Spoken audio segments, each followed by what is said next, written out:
बिस्मिल्लाहिर्रहमानिर्रहीम। अल्लाहुम्मा सल्ली अला मोहम्मद व आले मोहम्मद व अज्जल फ़रजहुम। हम बात कर रहे हैं सूरह मरियम की। सूरह मरियम पारा नंबर 16 में है। रुकू इसमें 6, कुल आयात 98, कलमात इसमें 780, हुरूफ इसमें 3780 हैं।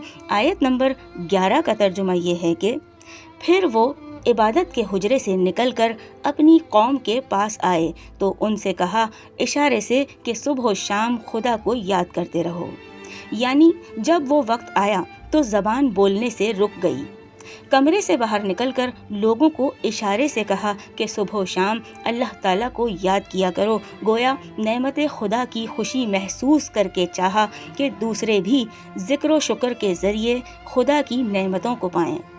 जब आदमी अजीब व गरीब चीज़ देखता या हासिल करता है तो सुबहान अल्लाह कहा करता है। नबूवत और इमामत अल्लाह ताला की तरफ से है।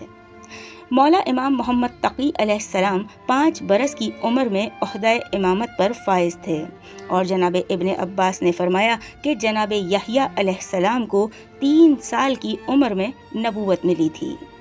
अली बिन असबात से मनकूल है कि मिस्र जाते हुए मदीने से गुजरा ताकि मौला इमाम मोहम्मद तकी अलैहिस्सलाम का हाल मालूम करता जाऊं और मिस्र के शियों को इत्तला दूं।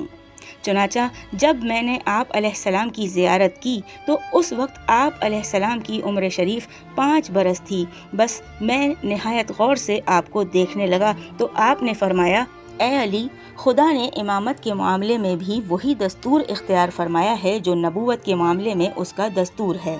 चुनाचा बाज़ नबी 40 साल बाद मबऊस हुए तो बाज़ नबियों को बचपने में ही ये ओहदा तफवीज़ फरमाया गया।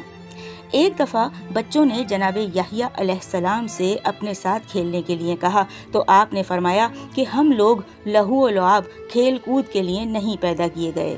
बिल्कुल ऐसा ही वाक़या मौला इमाम मूसा काज़िम अलैहिस्सलाम के साथ वाक़ हुआ कि बच्चे खेल रहे थे और इमाम अलैहिस्सलाम 5 साल की उम्र में बच्चों से अलग थलग खड़े कुछ सोच रहे थे कि जनाब बहलूल ने अर्ज़ किया कि मैं कोई खिलौना आपको ला कर दूँ। आपने ये जवाब इरशाद फरमाया कि हम खेल कूद के लिए नहीं पैदा किए गए। बहलूल ने आप अलैहिस्सलाम से पूछा कि ये बात आप अलैहिस्सलाम को कैसे मालूम हुई? तो इमाम अलैहिस्सलाम ने कुरान की ये आयत पढ़ी, अफ़ा हसबतुम अन्नमा खलक़नाकुम अबसा, यानी क्या तुमने ये समझ रखा है कि हमने तुम्हें बेमकसद पैदा किया है। जी सामीन गिरामी, ये था सूरह मरियम की आयत नंबर 11 का तर्जुमा।